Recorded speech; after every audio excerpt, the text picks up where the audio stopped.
Ce n'est pas la pauvreté qui avilit l'homme, mais la dépendance absolue qui l'y enchaîne. La pauvreté peut être digne, silencieuse et laborieuse. La dépendance, en revanche, dépouille l'être de sa verticalité et l'expose à la condescendance. Lorsqu'un homme est réduit à tendre la main pour survivre, il devient l'otage des humeurs, des délais et des jugements de ceux qui donnent. Dans cet état, l'aide n'est plus toujours un acte de solidarité, mais parfois un instrument de domination morale. On donne, mais on observe. On concède, mais on rappelle le prix invisible du don. Et l'homme qui reçoit contraint par la nécessité accepte l'humiliation pour préserver sa survie, troquant peu à peu sa voix contre le silence, sa fierté contre la subsistance. Raison pour laquelle, chers amis internautes, la plus grande prière que l'homme à chaque réveil doit élever à haute voix est celle-ci: que Dieu et la nature ne fassent jamais de lui un nécessiteux, car le besoin extrême est une épreuve redoutable, non seulement par la privation qu'il impose, mais par l'atteinte silencieuse qu'il porte à la dignité humaine. Bonjour à toutes et à tous, bon réveil matinal, bienvenue sur Free Matin, ce rendez-vous matinal d'information, d'analyse et de divertissement sur ESAE TV. J'espère que vous avez passé un excellent week-end en compagnie de nos différents programmes télé sur ESAE TV. À suivre d'un instant à l'autre la une des journaux, le bulletin matinal d'information, la page des sports, la définition du jour, les trucs et astuces, le prénom du jour et la nouvelle rubrique de ce jour, à compter de ce jour bien évidemment, l'artiste du jour, et juste après les prévisions astrologiques. Et juste après cela, vous aurez droit au panel de discussion qui est une continuité des échanges de vendredi dernier, et comme invité matinal, j'aurai à recevoir pour vous Rachidi Ojo, qui est expert en communication politique et publique. Avec lui, on parlera de la tentative de putsch déjouée au Bénin le 7 décembre dernier et des arrestations qui s'en suivent. Voilà un peu la trame de Free Matin ce matin, chers amis internautes. Juste après l'instant pub, on se retrouve pour la une des journaux. Tu viens d'avoir le bac ou tu veux te reconvertir dans un domaine d'avenir, faire le choix du numérique et rejoindre l'école supérieure d'administration, d'économie, de journalisme et des métiers de l'audiovisuel ESAE. De nouvelles filières sont disponibles dès cette rentrée: informatique et multimédia, informatique industrielle et maintenance, réseau informatique et télécommunications, système informatique et logiciel, sans oublier les filières initiales: administration générale, administration des finances, administration des affaires, sciences juridiques, sciences économiques, sciences de gestion, journalisme et métiers de l'audiovisuel. ESAE est disponible sur 4 sites: Cotonou-Badjoumendé, Cotonou-Akpakpa, Abomey-Calavi et Parakou. Pourquoi choisir l'ESAE? Des formations conçues pour le marché de l'emploi, des enseignants expérimentés et passionnés, des infrastructures modernes avec équipement de pointe, des opportunités de stage et d'emploi garanties. Les inscriptions sont en cours et les places sont limitées. Ne rate pas ta chance, donne vie à tes ambitions avec l'ESAE. Contacte-nous vite par appel ou par WhatsApp au 01 98 98 14 00 ou via email scolarité@esae.bj et visite notre site web www.esae.bj. Ton futur commence maintenant avec l'ESAE. Tu investis dans un avenir professionnel, concret et sécurisé. ESAE, l'excellence à un nom.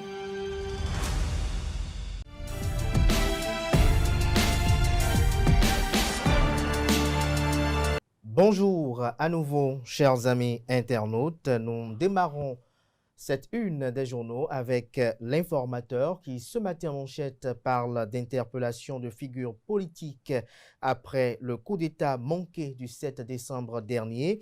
Le Canard écrit que le président du parti politique Restaurer l'Espoir, Candide Armand-Marie Azanaï, et le secrétaire chargé des relations extérieures du parti politique Les Démocrates Chabiaï ne sont plus libres de leur mouvement. interpellés pour le premier le vendredi 12 décembre et le second le dimanche 14, soit 2 jours plus tard. Les deux hommes politiques sont en attente d'être présentés au procureur spécial près la Cour de répression des infractions économiques et du terrorisme CRIET pour complot contre l'autorité de l'État. L'article qui renseigne à la page 3. Présidentielle de 2026, grande mobilisation en faveur du candidat de l'opposition Paul Humpé.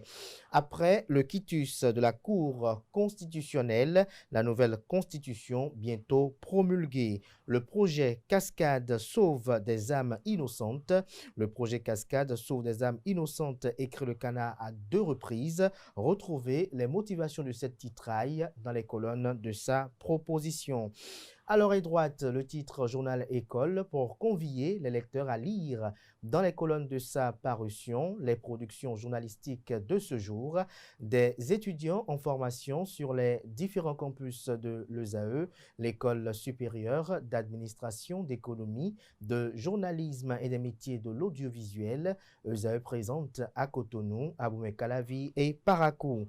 Fraternité, ce matin manchette, suite aux événements du 7 décembre dernier. Candide Armand-Marie Azanaï et Chabiaï interpellés. Le procureur spécial près la Cour de répression des infractions économiques et du terrorisme CRIET pour situer sur les niveaux d'implication et de complicité. L'article à retrouver à la page 3. Coup d'État déjoué du 7 décembre 2025. Conrad Gbagidi et Savalou mobilisés contre la déstabilisation du Bénin. Respect des principes de l'état de droit. Le mouvement Waro 2026 et sa diaspora milite pour la stabilité démocratique. Le matinal Cour constitutionnelle, les sages valident la constitution révisée. Le regard désormais tourné vers le chef de l'État pour sa promulgation. Mobilisation citoyenne contre le coup d'État déjoué au Bénin. 1200 Waro et sa diaspora prônent la paix.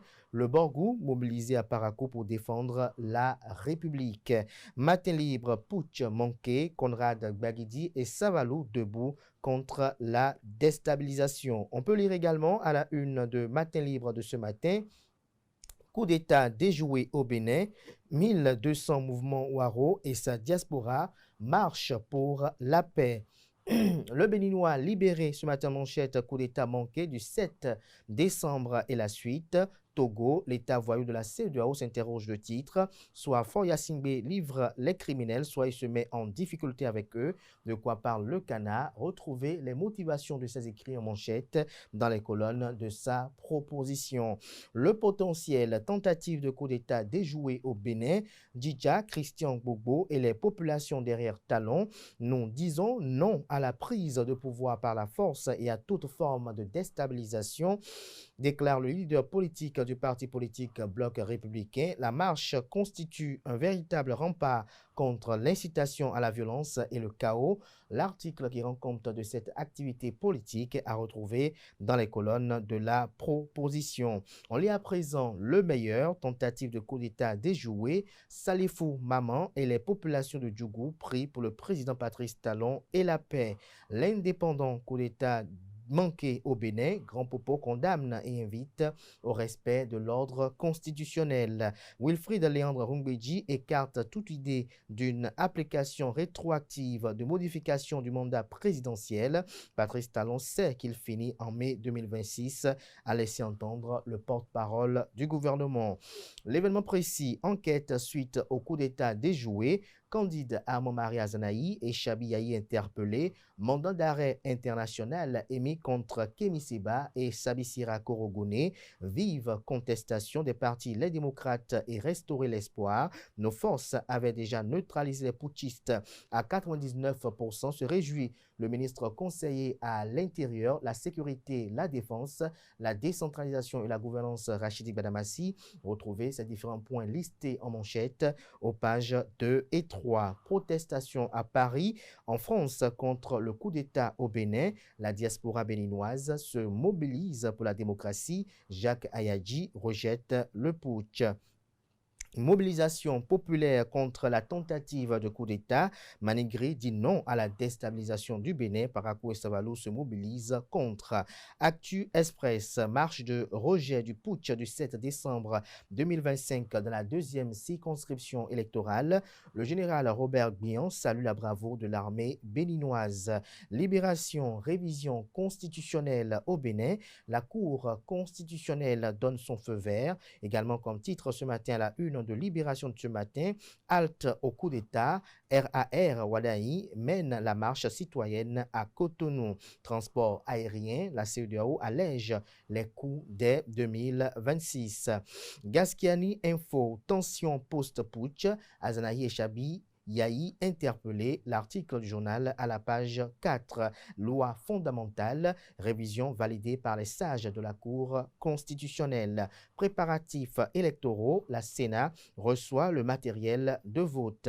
First Info, putsch déjoué du 7 décembre, Waro 2026 et sa diaspora s'élèvent contre la déstabilisation des institutions démocratiques. Retrouvez des détails sur cette activité politique à la page 2. Arche formation, Arche notée, assurance pour le renforcement du capital humain, une révolution silencieuse au cœur des métiers techniques au Bénin. Les 4 vérités Bénin, du beau et inspirant à l'église catholique de Sakété samedi dernier, de quoi parle le confrère. L'article compte rendu à lire à la page 12 de sa proposition. Dans la prière et l'unité nationale après le putsch manqué, Karim Da Silva mobilise Porto Novo de la mosquée centrale à l'église Sainte-Geneviève. Ils ont prié pour le président Patrice Talon et la paix au Bénin.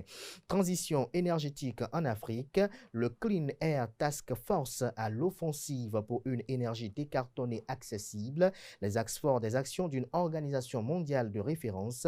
Retrouvez des précisions dans les colonnes de la proposition de ce matin du Canard. La guérite à présent. Porto Novo le week-end dernier, Porto Break 2025, nous l'avons fait ensemble. L'initiateur Shamsdin Badarou projette la deuxième édition pour les vacances 2026. Retrouvez tout ce qui est en lien avec cette activité et un album photo dans les colonnes de la proposition de ce lundi. La boussole après le putsch manqué du 7 décembre, la Cour de répression des infractions économiques et du terrorisme Criette déclenche une vaste offensive judiciaire. Le Canada écrit la riposte judiciaire s'intensifie au Bénin, 4 jours après la tentative de coup d'État inventée du dimanche 7 décembre 2025. La Cour de répression des infractions économiques et du terrorisme Criette est entrée dans une nouvelle phase de son enquête marquée par l'émission de mandats d'arrêt internationaux, des interpellations de figures politiques et un renforcement notable du dispositif sécuritaire autour des cercles soupçonnés d'implication dans le projet de déstabilisation des institutions. Selon des sources proches du dossier, les magistrats instructeurs entendent désormais élargir le périmètre de leurs investigations. Retrouvez les motivations à la page 3 de la livraison.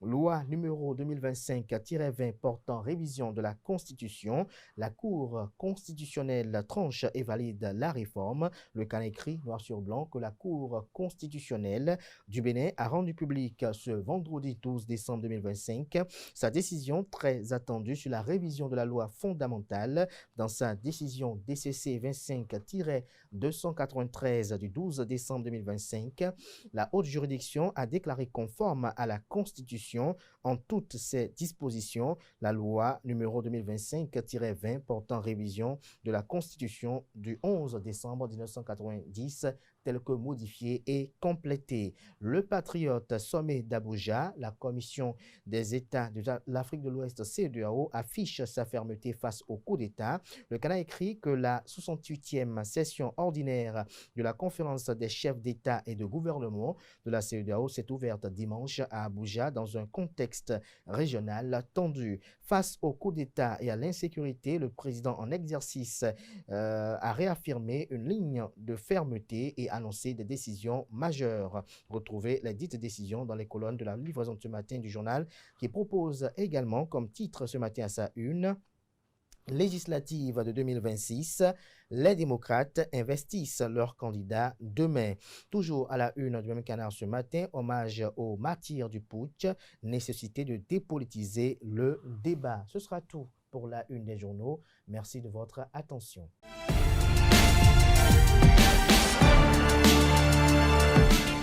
Le bulletin matinal d'information. Nasrine Fatoumi, bonjour. Bonjour Abdelkader. Merci d'être là. Bonjour à vous, Romaric. Bonjour Abdelkader. Merci d'être là. Nasrine Fatoumi, à vous l'antenne pour la présentation du bulletin matinal d'information. Merci Abdelkader. Amis internautes, bonjour et bienvenue dans ce bulletin matinal d'information. Le secrétaire national aux relations extérieures du parti d'opposition Les Démocrates, Chabi Yahi, est placé en garde à vue ce dimanche 14 décembre 2025. Son audition dans les locaux de la police judiciaire à Glangandan a pris fin vers 18h. Les raisons de cette garde à vue n'ont pas encore été officiellement précisées. Toutefois, selon un de ses avocats, elle serait liée au coup d'État déjoué du 7 décembre 2025. Pour rappel, Chabi Yahi a été interpellé vers 2h du matin à son domicile, situé dans le quartier Fidrosé à Cotonou lors de l'opération.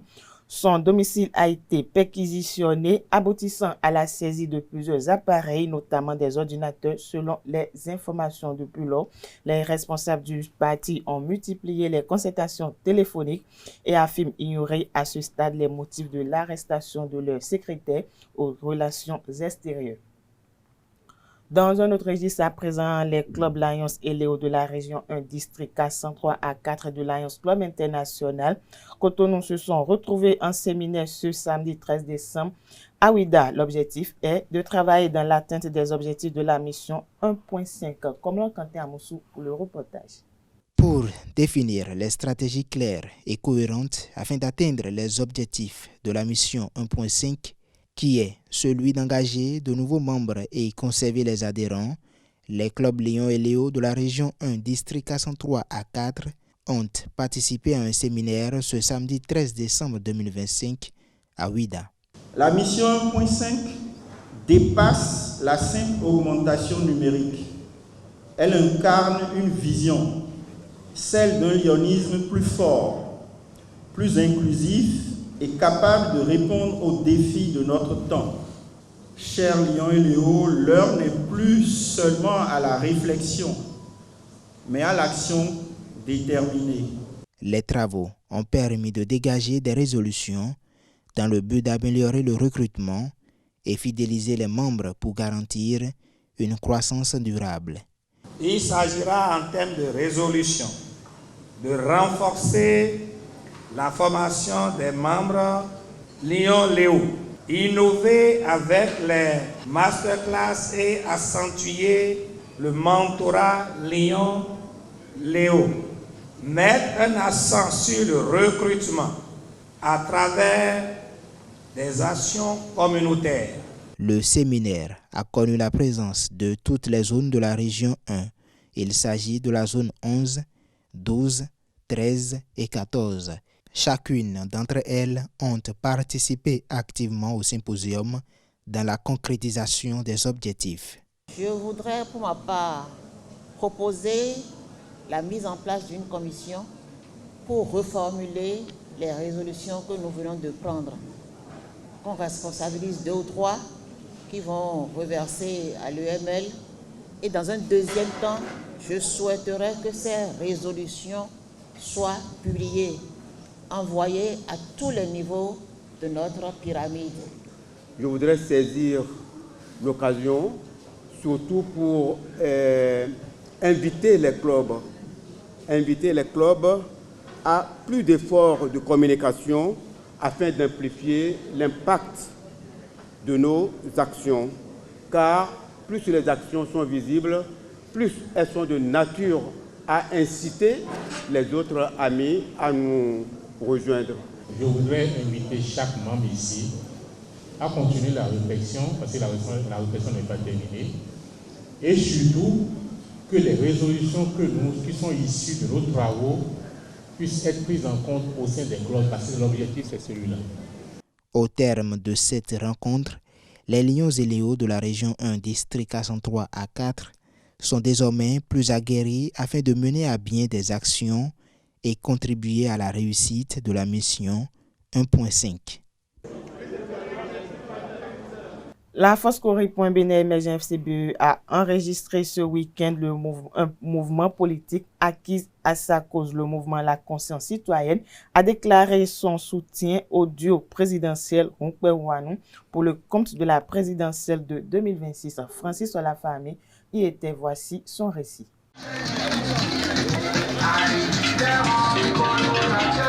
C'est officiel, le mouvement politique La Conscience Citoyenne rallie la cause de la Foscori pour un Bénin émergent FCBE pour la présidentielle d'avril prochain. Sont réunis ici des membres et sympathisants venus exprimer leur choix. La Conscience Citoyenne a fait le choix de l'union, le choix du consensus national. Oui, dans le contexte actuel, une seule personne est capable de bien faire le job et d'unir ce peuple. Oui, une seule personne est capable de faire renaître le vivre ensemble dans notre pays.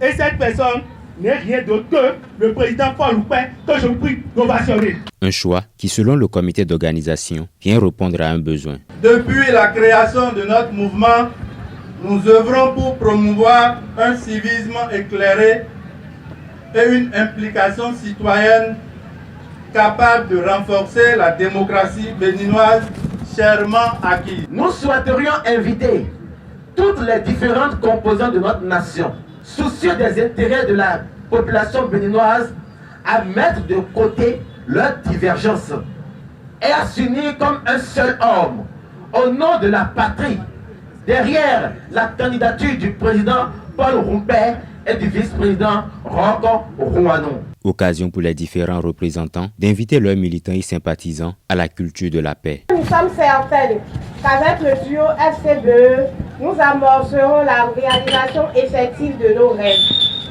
Et pour que tout ceci soit concrétisé, il faudrait d'abord que nous cultivons la paix. Que nous soyons de la mouvance ou de l'opposition, nous devons parler cette même langue qu'est la paix. Politiquement, il est bien préparé pour pouvoir amener cette alternance au sommet de l'État. Et c'est pour ça, nous, les opérateurs économiques, on a accepté d'accompagner ce mouvement Conscience Citoyenne qui aujourd'hui est en train de faire sa déclaration officielle pour soutenir la candidature de M. Paul Humpé. Il faut le rappeler, le duo candidat du parti Foscori pour un Bénin émergent, composé de Paul Humpé pour la présidence et Roch Judicaël Ouanou pour la vice-présidence, a déposé son dossier à la Commission électorale nationale autonome Sénat le 13 octobre 2025. La Cour constitutionnelle du Bénin a rendu publique la décision confirmant la conformité à la loi fondamentale de la révision constitutionnelle adoptée par l'Assemblée nationale le mois écoulé. Par cette décision, la haute juridiction ouvre la voie à la promulgation officielle du nouveau texte par le président de la République, Patrice Talon, étape qui marquera l'entrée en vigueur des réformes institutionnelles majeures. Dans son communiqué, la Cour précise que la loi modifiant la Constitution, je cite, est conforme en toutes ses dispositions, fin de citation, validant ainsi l'intégralité des ajustements votés. Cette décision s'inscrit dans le cadre du contrôle obligatoire de constitutionnalité qui accompagne tout processus de révision au Bénin, garantissant le strict respect des procédures et la solidité juridique du texte adopté. Dernière information pour boucler hors de nos frontières, les chefs d'État de la CEDEAO se sont retrouvés pour le 68e sommet de l'organisation ce dimanche 14 décembre à Abuja au Nigeria, après le coup d'État du mois dernier en Guinée et le putsch manqué du 7 décembre à Cotonou. La situation politique de ces deux pays a figuré avec la question du terrorisme en bonne place de l'ordre du jour du 68e sommet des chefs d'État. Avec beaucoup de gravité, le chef d'État sierra-léonais Julius Maada Bio, qui est aussi le président en exercice de la conférence des chefs d'État de l'organisation, a ainsi rappelé à ses pairs la nécessité de consolider une institution désormais constituée de 12 membres qui avait commencé l'année affaiblie par le départ de 3 de ses fondateurs, à savoir le Mali, le Niger et le Burkina Faso lors de ses assises. Julius Maada Bio a exhorté ses pairs à faire en sorte que la CEDEAO ne soit plus un espace de crise, mais une terre d'opportunité. Dans cette perspective, il a tenu à mettre le cap sur 2027 et le lancement prévu d'une monnaie unique au pays de l'organisation, une tâche qui incombera notamment au Sénégal de préparer puisqu'à compter du mois de juillet prochain. C'est l'un de ses ressortissants qui recevra pour mission de présider la commission de la CEDEAO. Son président Bassirou Diomaye Faye devrait faire part de son choix dans quelques mois. Voilà, amis internautes, Abdelkader, c'est tout pour le bulletin matinal de ce lundi matin. Merci à vous, Nansrine Fatoumbi, pour cette présentation du bulletin matinal d'information. On vous retrouve à 19h pour la grande édition du journal télévisé sur ESAE TV. Place à présent à l'actualité sportive. Oui, bonjour à nouveau Abdelkader Achero, amis sportifs, bonjour. Dans l'actualité sportive de ce matin, on parle des résultats de la 12e journée de la Ligue 1 du Bénin.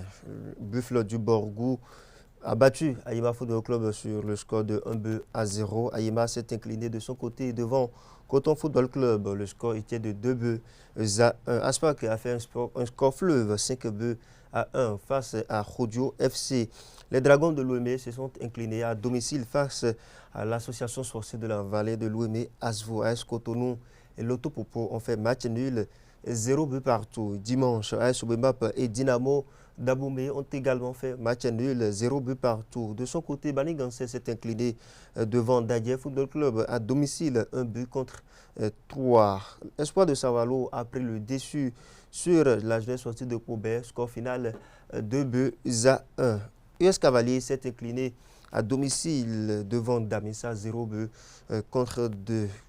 Lié donc au classement, au terme de cette 12e journée, c'est Buffle du Borgou qui occupe désormais la première place devant AS Sobemap, 27 points contre 25. Troisième, Coton Football Club, 23 points.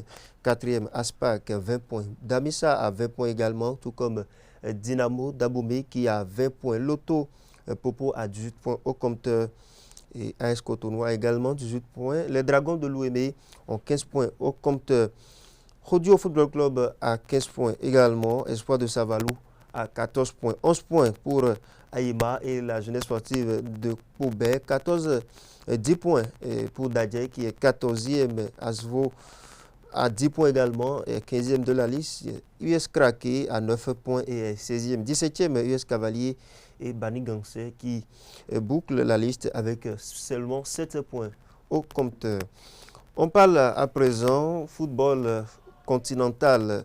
Il s'agit de la 35e édition de la Coupe d'Afrique des Nations qui va connaître son épilogue du 21 décembre 2025 au 18 janvier 2026 au Maroc. Et bien évidemment, les hostilités seront lancées par le pays hôte qui est le Maroc et qui sera donc face aux Comores. Les Guépards du Bénin poursuivent sereinement leur préparation. Concentrés et déterminés, le groupe affiche une réelle ambition pour représenter dignement le pays et créer une nouvelle page de son histoire sportive. Les matchs se dérouleront dans ces villes, à savoir notamment le Casablanca, Tanger, Marrakech, Rabat, Agadir et Fès. 9 stades sont choisis pour la circonstance. Qui sera champion d'Afrique pour la 35e édition de la CAN? Réponse lors de la finale qui est prévue à Rabat. Nous serons le 18 janvier. Mais en attendant, amis sportifs, le top départ des Béninois est prévu pour le 27 décembre 2025 avec le Botswana. Tous ensemble derrière nos Guépards, unis pour le rêve marocain. Voilà, ce sera tout pour l'information sportive de ce matin.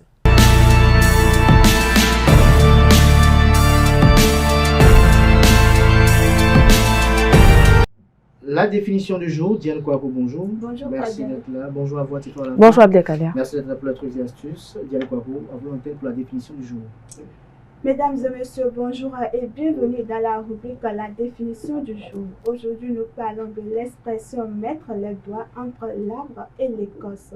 Mettre les doigts entre l'arbre et l'écorce signifie tout simplement s'immiscer maladroitement dans un conflit ou une situation délicate entre deux parties très liées au risque d'en subir les conséquences. L'expression vient de l'image de la main coincée entre l'arbre et son écorce, un espace étroit et dangereux. Elle illustre l'idée de se placer là où l'on peut se faire écraser entre deux forces proches. Exemple d'utilisation En voulant réconcilier les deux frères, il a mis les doigts entre l'arbre et l'écorce ou encore se mêler de leur dispute de couple. C'est clairement se mettre le doigt entre l'arbre et l'écorce. Et voilà, c'est tout pour la définition de ce matin. Merci de nous avoir suivis.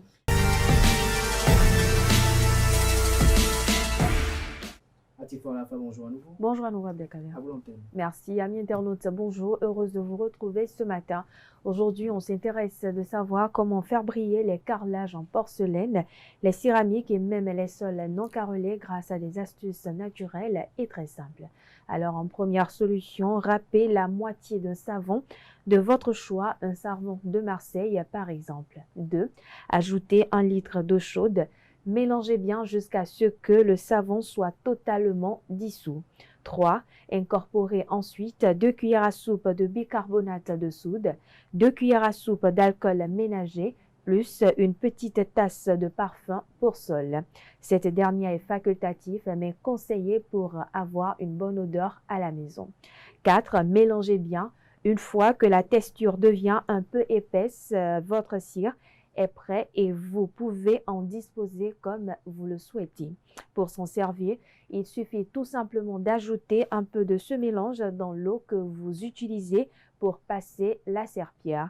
Résultat, puis nettoyer comme d'habitude. Résultat immédiat et sol brillant dès le premier passage. Et voilà, chers internautes, c'est tout pour l'astuce de ce matin. Merci et à demain.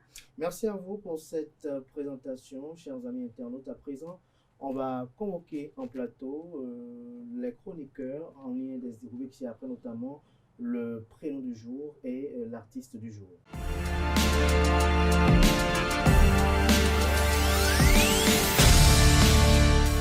Le prénom du jour, Maurice Semas aussi, bonjour.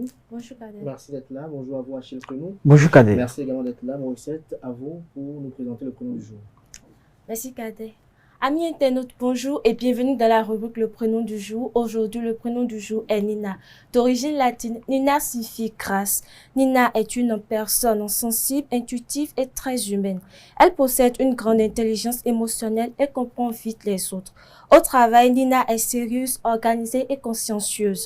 Elle excelle dans les domaines qui demandent réflexion, créativité et contact humain.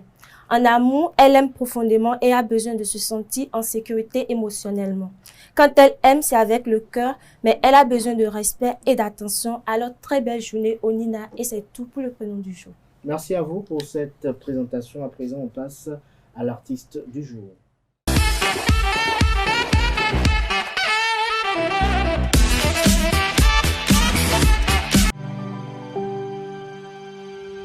Tu viens d'avoir le bac ou tu veux te reconvertir dans un domaine d'avenir, faire le choix du numérique et rejoindre l'école supérieure d'administration, d'économie, de journalisme et des métiers de l'audiovisuel ESAE. De nouvelles filières sont disponibles dès cette rentrée: informatique et multimédia, informatique industrielle et maintenance, réseau informatique et télécommunications, système informatique et logiciel, sans oublier les filières initiales: administration générale, administration des finances, administration des affaires, sciences juridiques, sciences économiques, sciences de gestion, journalisme et métiers de l'audiovisuel. ESAE est disponible sur 4 sites: Cotonou-Badjourmendé, Cotonou-Akpakpa, Abomey-Calavi et Parakou. Pourquoi choisir l'ESAE? Des formations conçues pour le marché de l'emploi, des enseignants expérimentés et passionnés, des infrastructures modernes avec équipement de pointe, des opportunités de stage et d'emploi garanties. Les inscriptions sont en cours et les places sont limitées. Ne rate pas ta chance,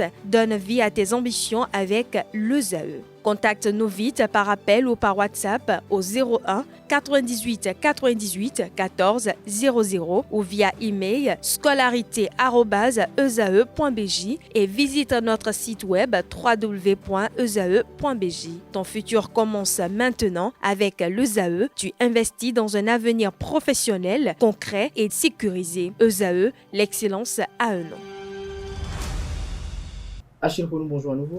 Bonjour Kader, bonjour à vous amis internautes. Comme vous le disiez en entame de votre introduction, une nouvelle rubrique voit le jour dans le programme de Frais Matin.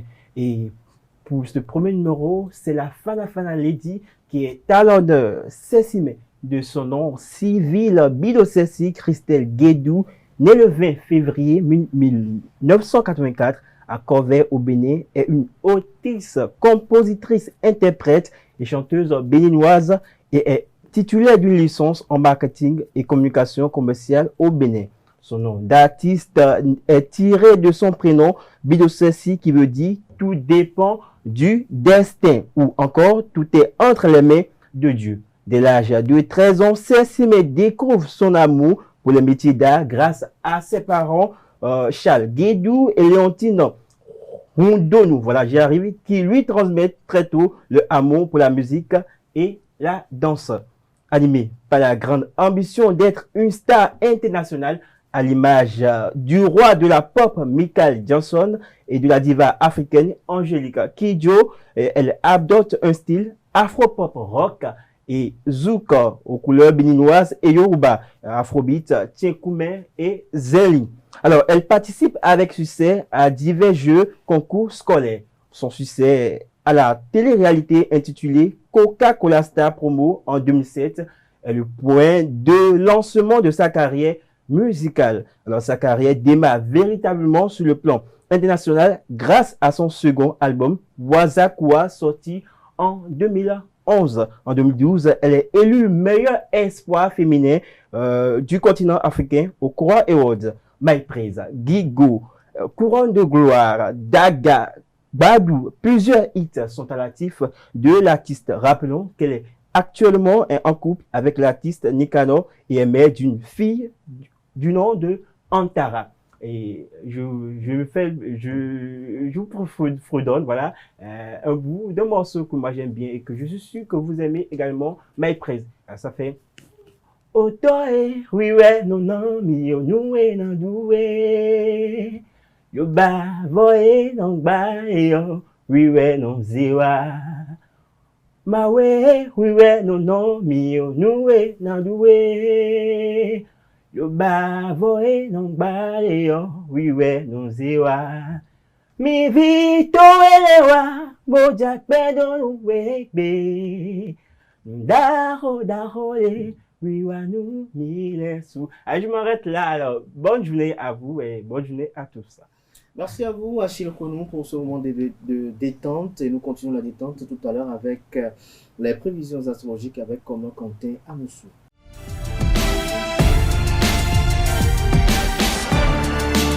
Les prévisions astrologiques, Comment Quentin Amoussou, bonjour. Bonjour Kader. Merci d'être là. Que prédit les astres pour nos amis internautes? Amis internautes, bonjour. On démarre par les amis du signe bélier. Comme d'habitude, vous allez manquer de clarté pour trancher ou orienter vos choix professionnels. Quant à vous, taureau, vous aurez l'art de vous rendre indispensable. Toutefois, ne signez rien d'officiel aujourd'hui. Laissez-vous le temps de la réflexion. Amis du signe Gémeaux, vous avez des doutes concernant un projet ou une décision professionnelle. Les conseils d'une personne plus âgée que vous permettront de prendre une décision plus saine. On poursuit avec les cancers. Ce matin, dans le cadre de votre travail, une expérience passée va vous permettre aujourd'hui d'éviter un problème. Amis du signe Lion, vous allez vous sentir confiant. Vous aurez même la nette impression que votre situation professionnelle s'est stabilisée. Et puis pour nos amis du signe Vierge, cela ne vous ressemble pas, mais vous ferez preuve d'un manque de modestie, ce qui ne plaira pas à tout le monde. Amis du signe Balance, vous allez manifester l'envie de travailler autrement et puis vous avez besoin de changement. Vous allez également étudier vos options. On poursuit avec les Scorpions, journée propice à la prise de nouveaux contacts. Vous saurez vous faire apprécier de tous. Vous allez beaucoup travailler, mais encore plus efficacement. Sagittaire, dans le domaine professionnel, vous ferez preuve de beaucoup de finesse pour obtenir ce que vous souhaitez. Et nos amis Capricorne, vous souhaiterez en finir avec de vieux dossiers, eh bien, cela vous permettra d'y voir clair et de penser à l'avenir. Avant-dernier signe du zodiaque Verseau, des signatures de contrats sont possibles, les investissements sont à l'ordre du jour. Et on boucle la boucle avec des amis du signe Poisson. Vous nourrissez des projets de formation ou d'évolution professionnelle, mais vos proches ne vont peut-être pas les accueillir avec l'enthousiasme espéré. Amis internautes, c'est tout pour l'horoscope du jour. Merci pour cette présentation. À présent, on passe, au panel de discussion.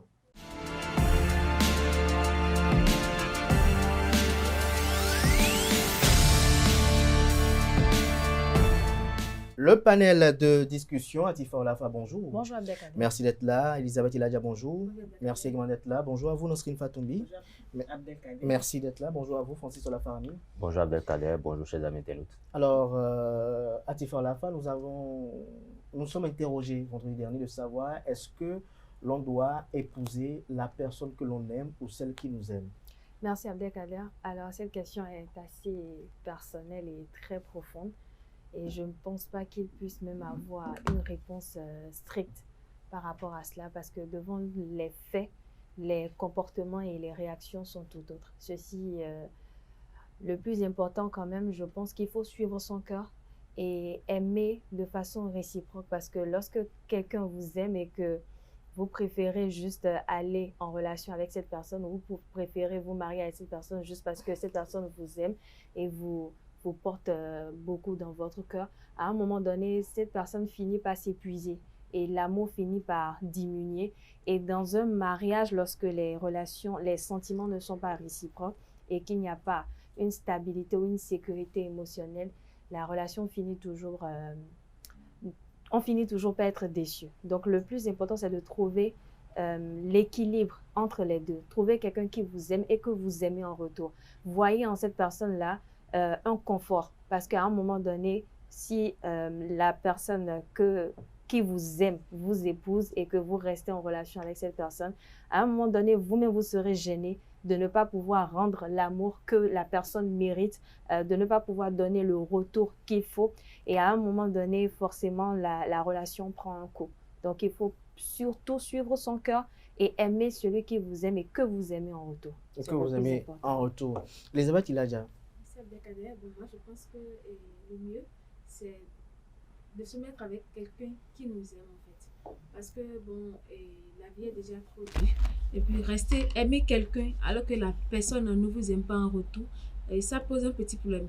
Parce que quand on est avec quelqu'un qu'on aime, on a au moins la stabilité émotionnelle. C'est-à-dire que cette personne-là, elle fait tout pour nous prouver que, elle nous aime, en fait. Et puis, au fil du temps, même si on n'aime pas cette personne, quand on est quelqu'un de bien, au fil du temps, les sentiments naissent. Et la relation dure, en fait. Donc pour vous, c'est mieux de se mettre avec celui qui vous aime. Oui. En quelque sorte. Nasrine Fatoumbi. Bon, je ne vais pas répéter les mots de Atifa. Il n'y a pas de réponse standard à cette question. C'est une question personnelle. Donc moi, je trouve qu'il faut juste chercher quelqu'un avec qui il y a de l'équilibre. Il faut viser l'équilibre. Est-ce que vous allez vous mettre sur une balance proverbiale pour... Non, pas forcément une balance, mais il est toujours conseillé de privilégier la réciprocité, le respect. Donc moi je crois que dans une relation, il faut viser surtout la réciprocité, le respect mutuel entre les deux, et puis il faut être lucide, il ne faut pas être naïf dans une relation. Donc moi je pense qu'il faut être, en tout cas pour moi je préfère être avec celui que j'aime. Vous pouvez l'aimer, mais il ne peut ne pas vous aimer, c'est ça? Non, c'est pour ça que je parle de réciprocité. C'est la base d'une relation. Parce que donc pour vous, ni l'un ni l'autre n'est valable. N'est valable, oui. Francis Farami, sur la question qui nous réunit ce matin. Oui, je pense que l'amour est censé être le principe de base de toute relation. Et là, surtout quand on parle de mariage, il faut viser la réciprocité. Mais quitte à choisir, je pense que c'est mieux d'être avec une personne qui nous aime plutôt que celui qu'on aime. Parce que quand vous êtes avec celui que vous aimez, que cette personne-là ne vous aime pas, vous n'êtes pas en sécurité. Parce que quand c'est l'autre personne qui vous aime le plus, enfin, qui vous aime surtout, là, cette personne-là sera beaucoup plus à votre soutien. Cette personne-là fera tout pour que vous soyez à l'aise. Et comme l'a dit Elisabeth, avec le temps, même l'affection finit par se transformer en amour. Cette personne-là que vous avez tendance à voir chaque matin, cette personne qui est toujours à vos petits soins, à un moment donné, cette petite affection qui va naître va finir par se transformer en amour. Donc je pense que c'est mieux pour sa propre sécurité d'abord et pour se préserver de choisir cette personne-là qui vous aime plutôt que celui que vous aimez. Parce que quand vous vous mettez avec celui que vous aimez, vous n'êtes pas sûr et certain de ce que cette personne-là fait. Je sais qu'il y en a sur ce plateau, comme Nassirine par exemple, qui ne vont pas cautionner l'infidélité, mais quand c'est... Vous-même, vous allez cautionner l'infidélité de votre femme? Pas du tout. Donc, pourquoi vous m'attaquez? D'accord, je sais que nous sommes tous contre l'infidélité sur ce plateau, mais je pense que... Merci de le reconnaître. Vous ne connaissez pas voilà, c'est pourquoi j'ai préféré parler d'un cas... En tout cas, moi, je ne suis pas... par rapport à l'infidélité. Ah, d'accord. Vous ne savez pas si Elisabeth... Le contraire m'aurait étonné venir d'elle. Elisabeth. Je pense que... moi, en tout cas, pour ceux que je connais, je sais que Nassirine et même Elisabeth et moi, nous sommes contre l'infidélité pour parler de ce que je connais. Donc, je pense que pour éviter tous les problèmes, c'est mieux de vous mettre avec une personne que vous aimez. Parce que la personne que vous aimez plutôt, la personne que vous aimez qui ne vous aime pas, est plus susceptible de vous tromper parce que cette personne-là ne trouvera pratiquement aucun intérêt à travers vous. Alors, à Tifo, à la fin, lorsqu'on entend un peu Francis Fahmi, Elisabeth Ladia, je suis juste à poser à ce que a dit Nasrin Fatombi, est-ce qu'on n'est pas en droit de dire que lorsque l'on n'est pas aimé ou lorsqu'il n'y a pas d'amour réciproque, qu'il faut choisir cette personne qui nous aime? C'est un couteau à double tranchant. C'est un couteau à double tranchant. Comment? Vous savez, lorsque vous êtes en relation avec une personne et que vous préférez prendre la personne qui vous aime, à un moment donné, la personne finit par vous saouler. Si vous êtes quelqu'un de conciliant et que vous voulez faire certains compromis, ça peut marcher. Mais dans le fond, lorsque vous restez avec une personne qui vous aime, je prends un exemple simple. Quand, par exemple, vous avez un homme qui vous court après ou bien un homme qui désire avoir une relation sérieuse avec vous, qui est fou amoureux de vous, ça nous énerve parce que vous avez quelqu'un qui est collant, quelqu'un qui vous suit partout, qui vous dit qu'il vous aime, qui vous couvre peut-être d'attention, alors que vous n'aimez pas cette personne. Donc, l'attention ou ce que la personne vous donne ne vous plaît pas. Mais vous vous dites que je préfère rester avec la personne qui m'aime et vous allez en relation, mais à un moment donné, vous serez fatigué. Et quand ça vient à ce niveau-là, vous faites des choses par contrainte. Vous n'arrivez plus à être vous-même. Vous acceptez tout parce que vous vous dites « c'est le mieux pour moi ». Alors que dans une relation, il n'y a pas une relation qui marche le mieux quand vous êtes à l'aise avec cette personne. C'est pour ça que je parlais tout à l'heure de réciprocité et d'équilibre. Il faut chercher l'équilibre. Vous pouvez ne pas forcément être fou amoureux ou fou amoureuse de la personne ou folle amoureuse de la personne, mais lorsque vous êtes en couple avec la personne, vous vous sentez quand même à l'aise. Vous vous sentez vous-même, vous vous sentez aimé, choisi, mais en même temps, vous avez une certaine affection pour cette personne. Mais lorsque vous restez avec quelqu'un qui vous aime uniquement et que vous restez là, vous vous dites que je préfère ou bien parce qu'on dit qu'il faut préférer rester avec quelqu'un qui vous aime que quelqu'un que vous aimez. La personne qui aime là, lui-même là, il aurait aimé rester en relation ou bien se marier avec quelqu'un qui l'aime plutôt que lui qui aime la personne. Donc, c'est un couteau à double tranchant, comme vous l'avez dit. Et c'est très, très compliqué parce que c'est un sujet très personnel. Et dans le fait accompli ou peut-être dans le mariage, vous verrez que vous avez fait peut-être un choix qui n'est pas forcément judicieux.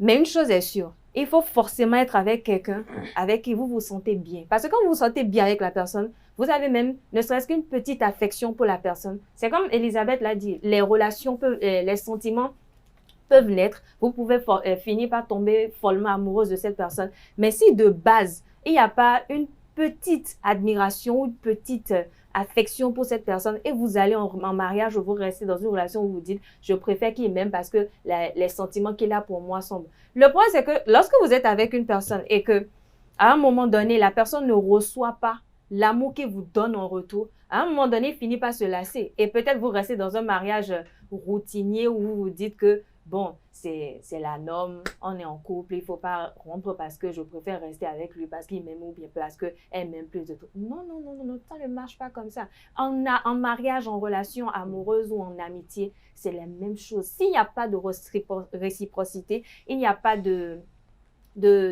comment je vais le dire, vous ne recevez pas la même chose que vous donnez en retour, à un moment donné, vous allez vous épuiser. Et c'est là on assiste parfois à des mariages qui finissent très mal, des déceptions qui ne devaient même pas être, où vous finissez par divorcer. Vous finissez par divorcer. Tout à l'heure, Elisabeth Eladja, Tifa et Nassirine ont dit que c'est une question très personnelle. Est-ce que vous ne pensez pas que cette personnalisation du débat doit également avoir un lien avec notre personne soi-même, c'est-à-dire nos comportements, notre code moral, si on doit le dire ainsi? Bien sûr, c'est pourquoi j'avais dit avant que bon, faut d'abord être quelqu'un de bien pour bon, vouloir se mettre avec quelqu'un qui nous aime et qu'on n'aime pas vraiment. Parce qu'en avant même de se mettre dans une relation, il y a certains traits, certains caractères qui nous plaisent d'abord chez la personne. Même si on n'aime pas vraiment la personne, il y a quand même des choses qu'on aime chez cette personne en fait. Donc, au fur et à mesure qu'on reçoit de l'attention et tout ce qui en tout cas tout ce qui prouve que cette personne la tient vraiment à nous, je pense qu'au fur et à mesure les sentiments commencent à naître en fait. Et donc bon, on se retrouve à aimer la personne qu'on n'aimait pas vraiment avant. Peut-être que cette personne nous plaisait juste avant, mais maintenant on se retrouve à aimer cette personne et puis la réciprocité est née en fait. Parce qu'en réalité on est quelqu'un de bien et puis on n'est pas vraiment égoïste. Donc il faut vraiment d'abord être quelqu'un de bien et puis une bonne personne d'abord. Est-ce que vous dites quelqu'un de bien, une bonne personne, qu'est-ce que vous y mettez concrètement? C'est qui pour vous quelqu'un de bien? C'est qui pour vous quelqu'un de la bonne personne? Et dans ce cas précis, je dirais qu'une bonne personne, c'est d'abord une personne qui n'est pas vraiment égoïste. Une personne qui ne pense pas seulement qu'à soi, en fait. C'est-à-dire qu'on se dit que, bon, et cette personne peut-être me plaît. Et puis, comme cette personne est en train de tout faire pour me montrer, bon, qu'elle m'aime, par exemple. Et puis, j'ai aussi envie d'être en relation avec elle. Je fais l'effort de lui et de lui donner ce qu'elle me donne en fait. C'est-à-dire que bon, si ce sont peut-être des cadeaux et de l'attention, de la considération, du respect, par exemple, je fais l'effort et que ce soit réciproque en fait. C'est-à-dire que je ne serai pas juste là et que cette personne-là sera juste là à faire tout là et à tout faire. Et je serai juste là et immobile comme une statue par exemple. Donc je suis obligée de montrer à cette personne-là que bon, tu n'es pas en train de perdre ton temps en fait. De perdre ton temps. Alors Nasrine Fatoumi, lorsque vous écoutez un peu Elisabeth Eladja qui estime que lorsque vous êtes une bonne personne, c'est quand même bien de vous mettre avec la personne qui vous aime. Est-ce que vous n'y voyez pas aussi un autre danger parce qu'avec le temps, parfois les gens changent? Tout à fait, parce qu'il n'y a pas d'homme parfait. Avec le temps, les hommes changent.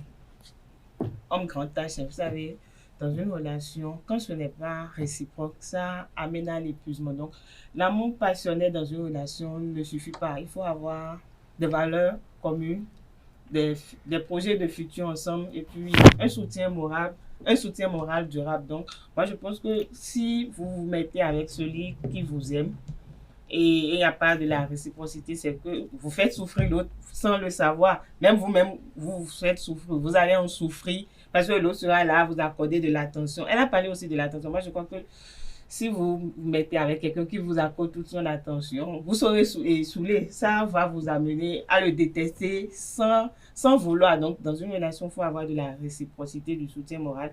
Et je pèse bien, mais il ne faut pas être naïf dans une relation. Parce que si vous êtes naïf, bon, l'autre est là tout le temps de l'attention, bon, tous les jours, 24 heures sur 24, à vous appeler, à vous envoyer des messages. Ça finira par vous mettre hors de vous-même. Donc, vous allez faire ce que vous ne voulez pas, quoi. Donc, moi, je crois qu'il faut avoir de la réciprocité, que le mariage, c'est pas quelque chose, bon, on se met dedans et demain, bon, on passe au divorce. Donc, il faut avoir de la retenue quand même aussi. De la retenue. Francis Fahmi.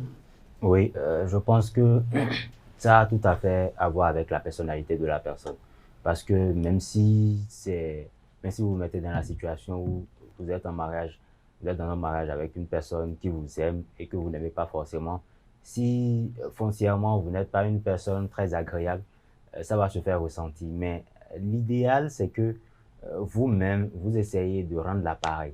C'est vrai que vous n'aimez pas cette personne, mais ne faites pas en sorte que cette personne qui vous aime là ressente cela comme, excusez du peu, une sorte de foutage de gueule.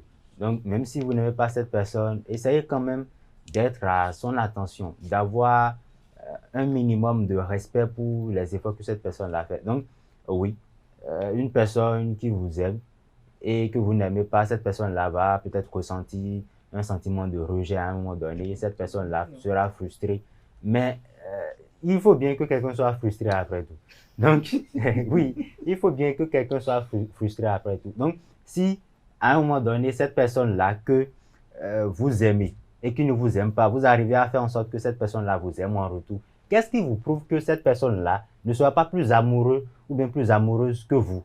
Et cette personne-là pourrait ressentir cette même frustration que vous craignez. Donc, je pense que c'est vrai que c'est un peu délicat comme situation, mais l'idéal quand même, je reste sur ce coup-là, c'est d'être avec une personne et qui vous aime plutôt que vous n'aimez, parce que ça vous couvre sur beaucoup de points. Tout simplement. Mais lorsque vous parlez comme ça, c'est à penser que je reviens sur l'exemple que j'avais donné tout à l'heure. Vous savez, lorsque vous avez quelqu'un qui vous court après, prétextant qu'il vous aime, qu'il est amoureux ou amoureuse de vous, on n'aime pas cette personne. Parce qu'on trouve que c'est pas une personne qu'on apprécie ou c'est pas forcément quelqu'un avec qui on aimerait être en relation. Mais lorsque vous vous dites qu'il faut forcément, ou bien il faut aimer celui qui vous aime. Quand quelqu'un vous court après ou a des sentiments pour vous, il dit « je veux être sérieux avec vous » et que vous ne voulez pas, vous n'allez pas en mariage avec cette personne parce que vous prétendez ou vous prétestez que cette personne vous aime, donc c'est le mieux pour moi. Non. Et c'est pour ça que je voudrais dire à Nancine et puis Elisabeth qu'ils font peut-être ils ne font pas preuve de sincérité dans leurs propos tout à l'heure, parce que lorsque vous aimez une personne vraiment, et que non, lorsque vous voulez vraiment être en relation ou aller en mariage avec quelqu'un qui vous aime, c'est parce que en la personne, vous avez quand même trouvé une certaine compatibilité. Et donc, à un moment donné, forcément, il y a une petite affection. Oui, il y a un petit sentiment. Mais ne dites pas que vous préférez rester avec quelqu'un qui vous aime plus que vous voulez. Il y a des choses qui plaisent chez la personne en question. J'avais dit ça. J'avais dit, il y a forcément des traits de caractère. D'accord, d'accord. Si c'est ça, je vous l'accorde. Il n'y a pas de souci. Et donc, pour conclure, je dirais tout simplement qu'il faut d'abord suivre son cœur et baser n'importe quelle relation sur la réciprocité, l'amour vrai, et être sincère avec la personne avec qui vous êtes, parce qu'à un moment donné, l'amour seul ne suffit pas pour tenir une relation. Elisabeth Iladja, pour conclure. Pour conclure, je dirais aussi que ça reste d'abord une question très personnelle. Et puis parfois même, on ne sait pas ce qui est mieux pour nous. On sait peut-être que c'est mieux pour moi, mais pourtant, on ne choisit pas cette voie en question. Donc, c'est une question personnelle. Il faut que chacun suive son cœur. Bon, moi, je dirais qu'il faut que chacun suive effectivement son cœur. Le mariage est un engagement définitif. Il faut être sûr de ce oui inconditionnel avant de s'engager. Donc, il faut suivre son cœur comme il faut suivre son cœur, oui. Oui, moi, je dirais tout simplement pour conclure que le mariage, ce n'est pas une relation. Donc, lorsque vous décidez de vous marier à une personne, même si c'est la personne que vous aimez, que vous n'aimez pas forcément, c'est que vous avez pris en compte un certain nombre d'éléments. La compatibilité dont on a parlé, le comportement, l'humeur, tout ça. Donc, que cette personne vous aime ou bien que vous aimez le plus cette personne, ça ne changera rien, parce que ce n'est pas l'amour qui fera vivre le mariage. L'amour, ça compte, oui, mais il n'y a pas que ça. Comme on le dit, on ne mange pas l'amour. Chers amis internautes, pour conclure, je vous dirai tout simplement que l'amour, c'est ce sentiment dont l'expression ou la manifestation vous fait quand même appréhender, si je peux le dire ainsi, tous les coins et recoins, toutes les dimensions ensorcelantes de cette vie. Lorsque vous êtes aimé, lorsque vous vivez le plein amour, à un moment donné, vous avez envie de vivre et de vivre longtemps. Et lorsque vous décidez de vous marier, se marier, c'est une décision j'allais dire, de grande envergure qui est prise. Et donc, le conseil que je peux vous donner, c'est ne vous marier jamais par défaut. Se marier par défaut, c'est se marier parce que, à défaut du meilleur, on se contente de ce qu'on a. Non. Vous savez, lorsque l'on rencontre quelqu'un, lorsqu'on voit quelqu'un pour la première fois, il y a forcément quelqu'un qui aime au départ avant l'autre. Et donc, si vous vous retrouvez dans une situation où il n'y a pas de réciprocité et que vous avez fait l'étude de votre personnalité, que vous savez que vous êtes quelqu'un qui, généralement, ressasse ce qu'on lui donne de façon saine et pure, et que vous savez que la personne qui est en face de vous n'est pas dans un sentiment qui est assimilable à de l'amour, parce que quelqu'un qui vous admire ne vous aime pas forcément. Et donc, lorsque vous êtes sûr que cette personne, elle vous aime véritablement, avec le temps, vous pouvez aller à l'apprentissage de l'amour de cette personne, et avec le temps, une fois que vous aimez cette personne, vous pouvez enfin concrétiser sur elle. Mais ne vous engagez jamais tant que vous n'êtes pas encore sûr de pouvoir manifester cet amour réciproque à cette personne. Ce qui est sûr et évident, c'est qu'une fois que cette personne vous aime déjà dès le départ, lorsque vous allez vous décider de vouloir aimer cette personne-là, vous ne pouvez pas l'aimer au même prorata. Peut-être même, à des cas exceptionnels, vous pouvez peut-être surpasser cette personne, mais généralement, vous n'aimerez pas autant. Et comme l'a dit Francis Olafarami, lorsqu'une personne vous aime vraiment et qu'il s'agit véritablement de l'amour, vous êtes en sécurité totale. Et très généralement, nous passons plus de temps dans notre mariage qu'avec nos parents même. Et donc, c'est pour vous dire qu'on ne se marie pas avec une personne qui ne sera pas prête à nous porter, même lorsque nous serons dans des âges où nous ne serons plus à même de jouir de notre mobilité, nous ne serons plus à même de jouir de certaines facultés. Donc, si c'est cette personne-là qui vous aime, même si vous n'êtes plus viril, même si vous n'êtes plus debout sur les deux pieds, même si vous n'êtes pas puissant, puisqu'on a vu des gens mariés et qui n'ont pas divorcé, bien que l'homme soit impuissant, bien que la femme soit inféconde. Et donc, même si vous avez un problème, cette personne vous aime, vous. Elle n'aime pas la raison pour laquelle vous êtes mis ensemble. Et donc, il faut véritablement faire attention entre l'admiration et l'amour. Chers amis internautes, à présent, on passe à l'invité matinal de ce matin. Merci à tout un chacun.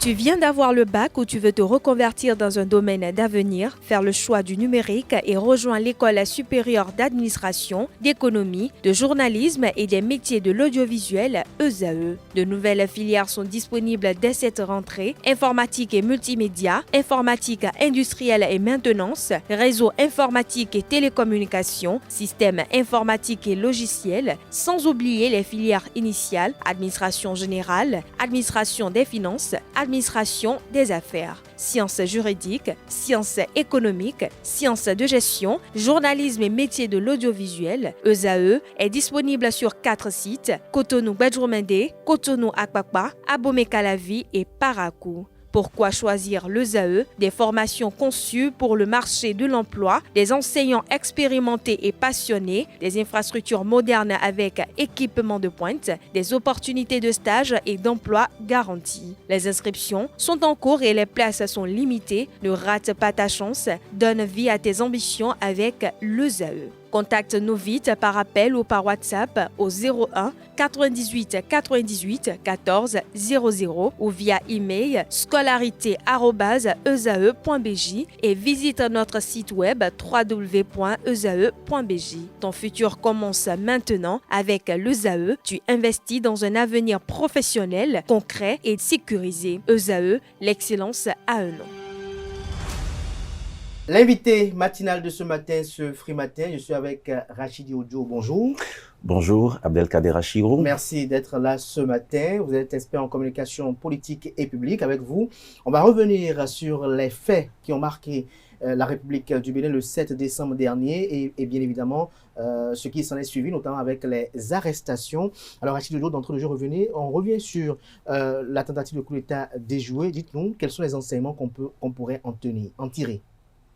Alors, je pense qu'il y en a deux. D'abord, l'extrême gravité des faits. Et je pense que personne ne doute de cela. C'était un dimanche de stress, de questionnements et de grandes préoccupations. Et puis après, lorsque, avec la détermination, la bravoure, la loyauté d'une grande majorité de l'armée républicaine, nous sommes parvenus à restaurer la situation. Tout le monde s'est rendu compte davantage de ce que la République a frôlé le pire. Et donc, l'extrême gravité des faits. Deuxième chose, c'est que notre pays peut être fier. Et ça, je le dis sans équivoque. Fier de quoi? Je viens. Non, c'est à cause de ce que je suis. Fier d'avoir à sa tête un vrai chef. Vous savez, parfois vous n'appréciez la qualité des chefs que vous avez qu'en période de guerre ou de crise. Le peuple béninois peut être fier d'avoir à sa tête un homme de la carrure, de la psychologie, de l'état d'esprit du président Patrice Talon. C'est fondamental. Parce que ce dimanche, il aurait fallu une attitude inappropriée du chef suprême des armées ou une décision à la place d'une autre ou perdre une seconde à prendre une bonne décision pour que tout bascule. Et c'est important, en période de crise, de guerre, il faut avoir des chefs qui ne tremblent pas. Parce que pour prendre les bonnes décisions, il ne faut pas trembler.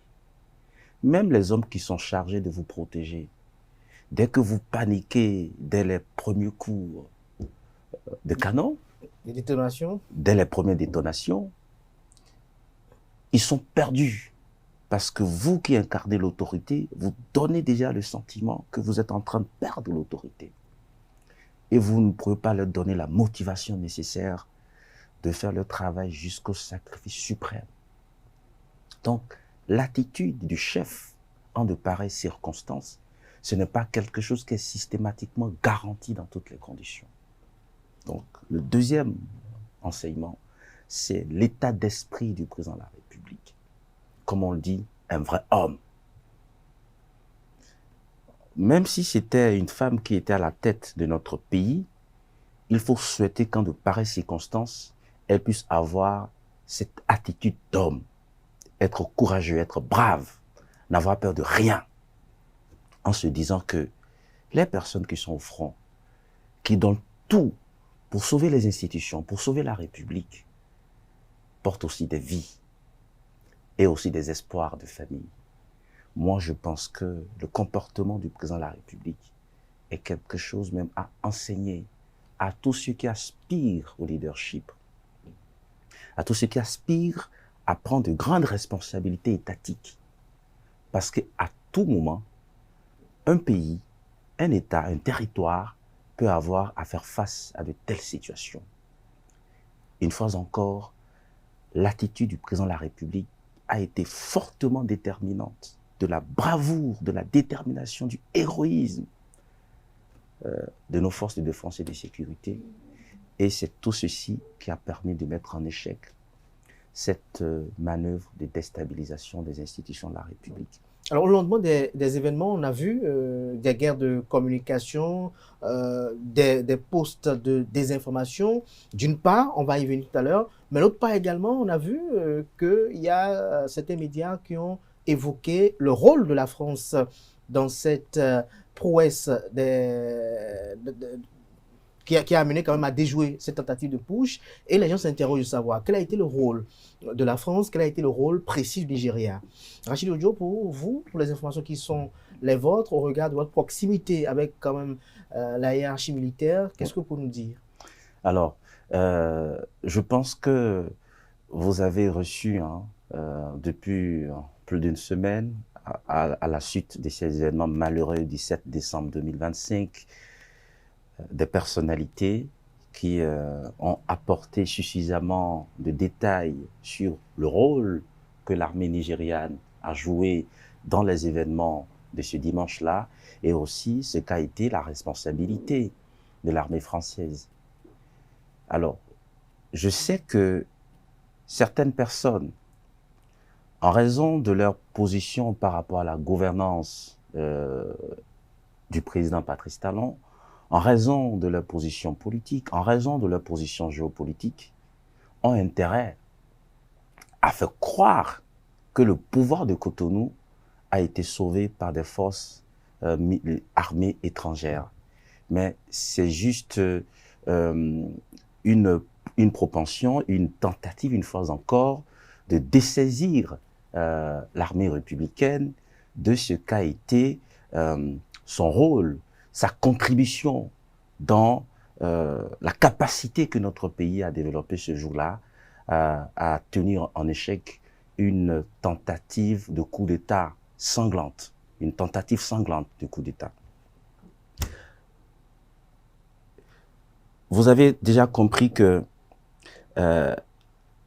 depuis 2h10 du matin, où la première attaque a eu lieu, Domicile du général de corps aérien Bertin Bada. Bertin Bada, jusqu'à 18h, ce sont les forces armées béninoises qui ont fait face à la situation, qui ont mis en déroute les mutins au domicile du président de la République, qui leur ont infligé une défaite dans leur tentative de prise de la présidence de la République et qui ont essayé de les déloger des locaux de la SRTB avant qu'ils ne se retranchent à la caserne de la garde nationale à Togben.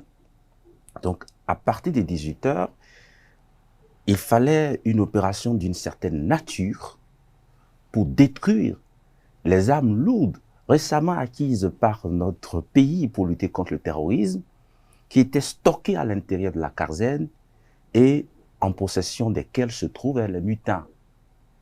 Et comme plusieurs personnalités ont eu à le dire, de l'autre côté, une fois que la caserne a été encerclée, les renforts matériels qui étaient la réalité de l'heure, si les forces loyalistes engageaient l'assaut contre les mutins qui avaient aussi en leur possession à l'intérieur de la caserne les armes de la République, c'est vrai, les mutins seront toujours tenus en échec, mais personne ne peut parier sur ce que sera l'ampleur des dommages collatéraux. Et c'est en ce moment précis que l'armée nigériane est intervenue pour neutraliser, en quelque sorte pour détruire les armes en possession desquelles se trouvaient les mutins. Et c'est après ça que je pense que les uns après les autres, ils ont pris la fuite. Maintenant, une fois qu'ils ont commencé par fuir, ils sont sur le territoire béninois. Il faut pouvoir les repérer. Oui, il faut savoir à quel niveau du territoire ils se trouvent. Et même pendant leur fuite, il faut pouvoir les suivre. Et c'est en ce moment que l'armée française est intervenue. Et comme, comme pour fournir les renseignements, c'est ça? La surveillance, du renseignement et de la logistique. Donc, ce sont des rôles bien précis. Et entre ce que nous disons, entre ce qui est dit au Nigeria et entre ce qui est dit en France, il n'y a pas de contradiction. Mais je comprends que certaines personnes qui souhaiteraient peut-être que le coup marche mettent en avant notre souveraineté de façon hypothétique pour faire croire que le pouvoir de Cotonou a été sauvé par des forces étrangères. Il n'en est rien. C'est l'armée républicaine béninoise qui a fait le job. Et une fois encore, nous avons tous le devoir à l'unisson de rendre un hommage mérité, méritoire à cette armée, parce que nous sommes fiers d'elle. Nous sommes fiers d'elle, bien évidemment. C'est pour tout républicain, bien évidemment, et toute personne attachée à cette patrie qu'est le Bénin. Mais il y a une interrogation également dans les Rachid Ojo. C'est vrai que vous n'êtes peut-être pas la personne indiquée pour vous la poser, mais je vais quand même essayer au regard de votre stature. C'est pour savoir quel est le dégât matériel, combien de blindés ont été détruits à la caserne de Togben. Est-ce qu'on a une idée? Alors, je pense que il y a même des questions auxquelles il ne faut pas se précipiter pour l'instant à avoir de réponses, parce que il y a d'autres actions qui sont en cours, notamment dans leur qui ont une dimension judiciaire, mais il y a des actions d'autre nature. Après ce genre d'événement, il y a beaucoup d'autres choses qui suivent. Et donc, non, moi je ne vais pas me mettre à qu'est-ce qui se suit? Non. De toutes les façons, c'est pas rien. Et on n'est pas, je ne sais pas, qui est pressé parmi nous aujourd'hui à savoir le nombre de blindés détruits. Pourquoi? Est-ce que la préoccupation... Ce sont les sous de contribuables. Non, je vous demande, est-ce que la préoccupation à l'heure là, c'est de savoir le nombre de blindés détruits? Ou bien de se réjouir de ce que la République ait réussi à prendre le dessus, ait réussi à prendre le dessus sur les anti-républicains, sur des personnes qui n'ont pas compris que et notre civilisation, et notre culture, et l'idéal que nous avons choisi de façon irréversible depuis 1990, tout ceci ne permet plus à quelqu'un, parce que détenant les armes de la République, de braquer le pouvoir d'État pour pouvoir arracher le pouvoir. Le pouvoir s'est conquiert uniquement et exclusivement à travers les urnes. Donc pour moi, tout ça, c'est-à-dire que le fait que l'on soit pressé à avoir certains détails qui pour moi, on peut dire que ce ne sont pas des futilités, hein. Et ceux qui peuvent avoir une forte propension actuellement à chercher ces choses-là, je pense que si vous analysez correctement, parfois ce sont des personnes qui auraient peut-être souhaité que les choses se passent autrement. Parce que là, c'est pas la préoccupation. La préoccupation, c'est que la République a pris les dessus. S'il y a d'autres informations complémentaires, en son temps, les services habilités, les voies les plus autorisées vont nous dire ce qu'il en est. De toutes les façons, il y a un bilan qui sera fait. Tout à fait, il y aura un bilan. Qui Mais sera il fait. y a également une autre interrogation plus préoccupante également, Oui. c'est où est Pascal Tigri et ses compères, si on peut le dire, ses mutins, ils sont où? Alors, comment est-ce qu'on peut le savoir lorsqu'actuellement on n'est pas totalement au courant des efforts que les services compétents de l'État sont en train de faire pour retrouver, pour repérer, ne serait-ce même que le dernier de la bande. Moi, je m'en tiens à ce que disent les autorités qui sont chargées de notre sécurité et de la façon dont ces choses-là sont dites parfois. Aujourd'hui, les Béninois peuvent être rassurés de ce que la sécurité de notre territoire est entièrement garantie. Et qu'il peut passer de belles périodes de fin d'année. L'État joue son rôle et chacun peut vaquer à ses occupations dans la sérénité, dans la tranquillité. Il y a des détails qu'il faut laisser à l'État. L'État gère tout ça. Vous voulez savoir là où se trouve Pascal Tigri? Moi, je ne sais pas. Mais toujours est-il que, au fil des jours, des semaines, on finira par avoir des informations sur un certain nombre de préoccupations. La République, oui, elle est sécurisée, elle est entièrement sécurisée. Vous avez reçu sur ce plateau le ministre conseiller à la Défense et à la Sécurité. Vous avez suivi le porte-parole du gouvernement.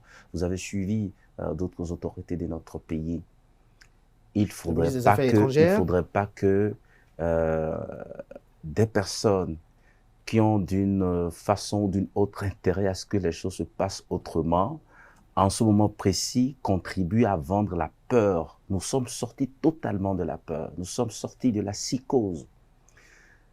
L'après push manqué, oui, il faut laisser cela à la gestion des services de l'État qui en ont la compétence, qui en ont les moyens.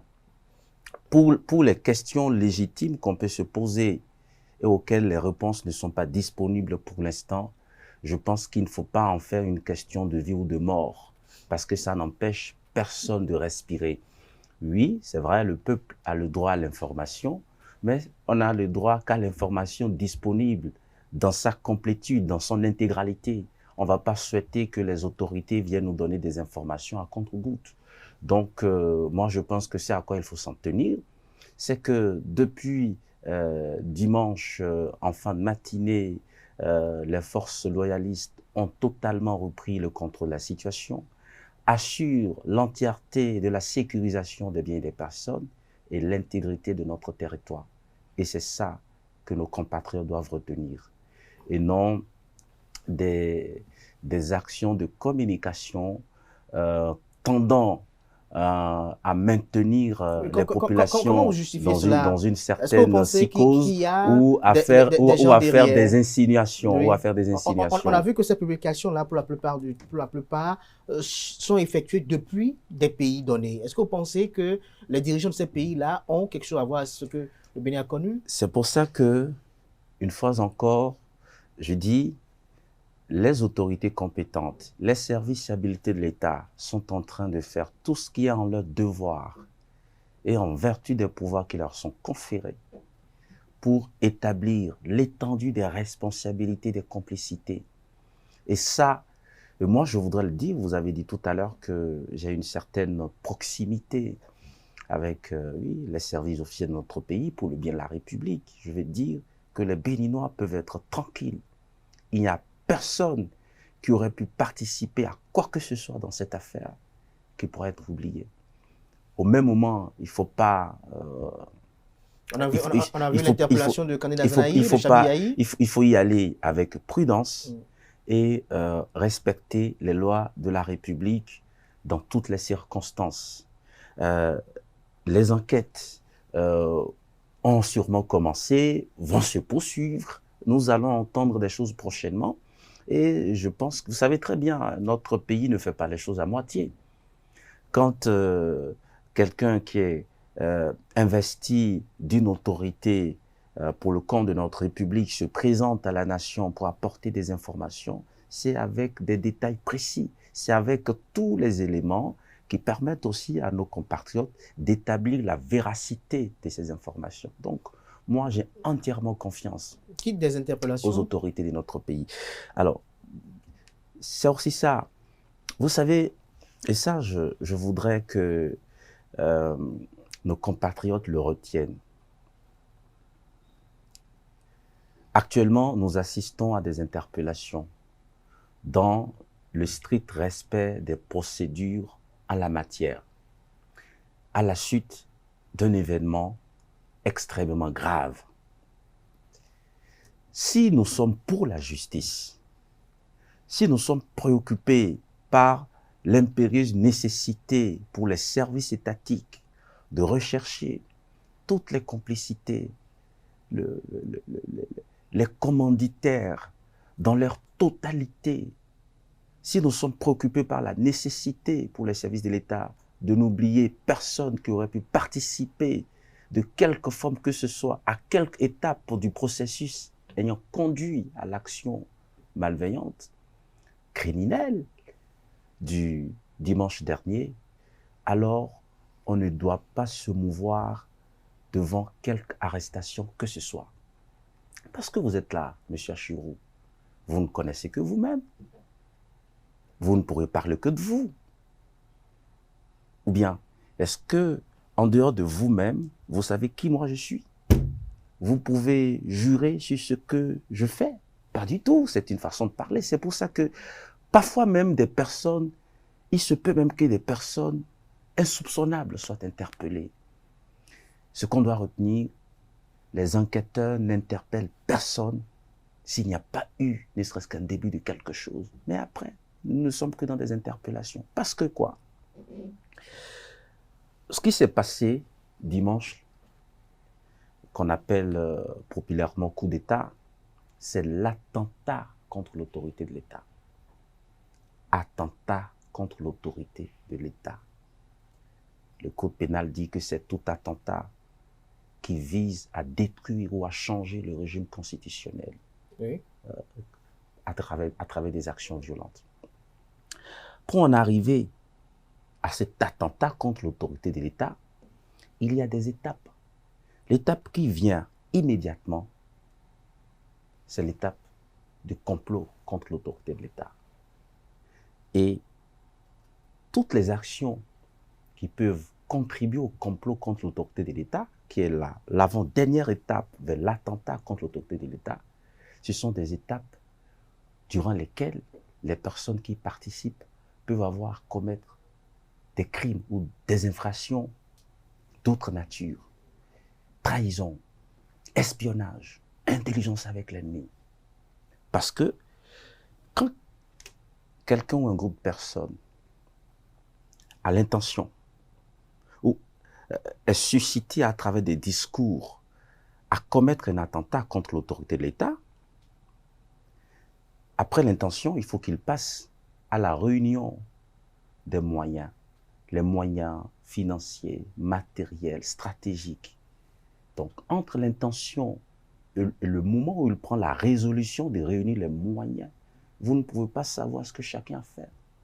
Parce que pour faire ce travail, il faut quand même, c'est pas le travail d'une personne, c'est pas le travail de deux personnes. Donc, et après l'étape du complot, il faut voir maintenant tous ceux qui sont intervenus pour que le complot soit suivi d'actes commencés jusqu'à ce que nous nous retrouvons à cette attaque d'une violence inouïe contre les institutions de la République. Donc, sur ce chemin-là, vous ne pouvez pas savoir qui a fait quoi. Vous ne pouvez pas savoir qui a fourni des informations, qui s'est rendu coupable de crimes de trahison, qui a fait de l'espionnage. Ceci doit nous préoccuper d'autant plus que le colonel-major Dieudonné Dimon Tebouedre, dans son interview sur un média international, a dit qu'on n'a pas vu le lieutenant-colonel Pascal Tigré venir. Ça suppose qu'ils ont eu un moment de complot contre l'autorité de l'État qui s'est déroulé de façon insidieuse. C'est très important, ces choses-là. Et donc, on n'a pas pu faire le complot jusqu'à aller à l'attentat seul. Donc, il faut rechercher toutes les complicités, les informations, les renseignements, les contacts. Qui a été au courant de quoi? Qui a participé à produire quoi? Donc, c'est pour ça que devant chaque interpellation, il faut que nous gardions notre sérénité et surtout la confiance totale qu'il faut avoir en les services étatiques qui sont chargés de faire la lumière sur cette affaire. Donc, les regards sont tournés vers la Cour de répression des infractions économiques et du terrorisme. Bien évidemment, parce que quand on est en face d'un crime de cette ampleur-là, je vous ai dit que ce que nous appelons coup d'État, c'est l'attentat contre l'autorité de l'État.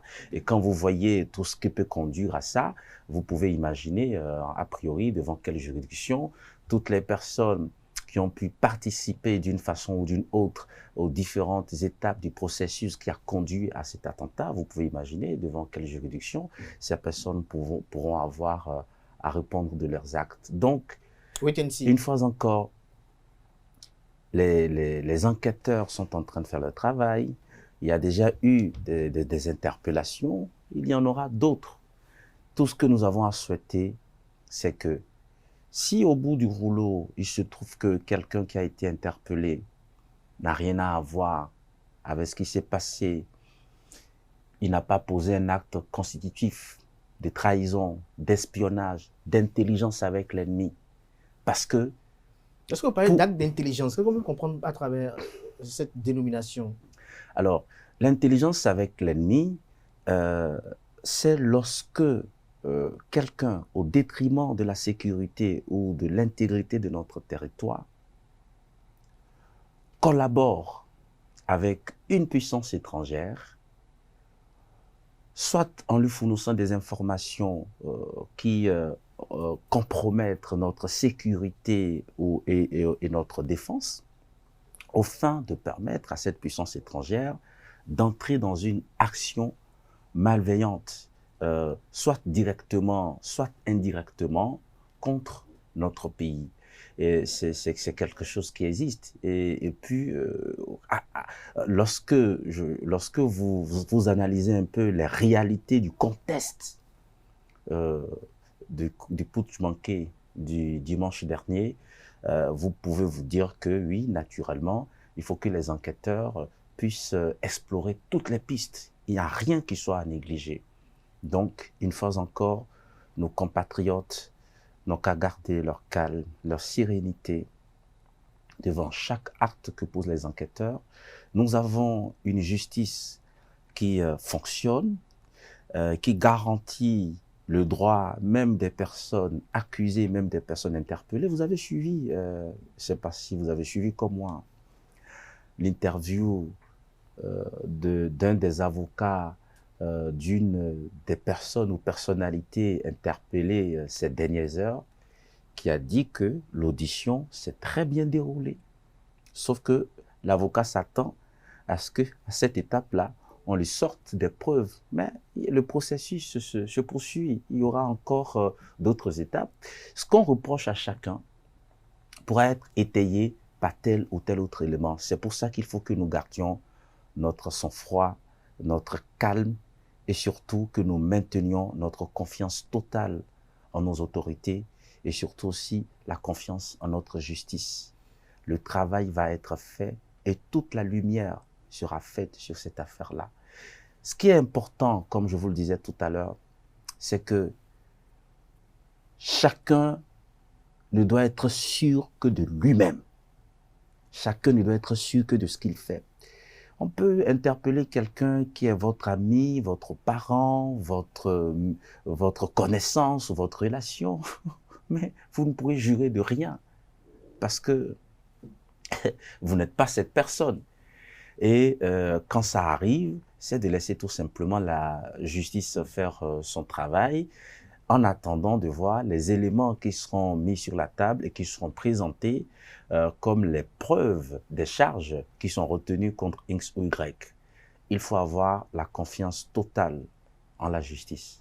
Merci à vous, Rachidi Ojo, pour ce moment d'échange. Merci. Je rappelle que vous êtes expert en communication politique et publique. Un petit mot pour conclure.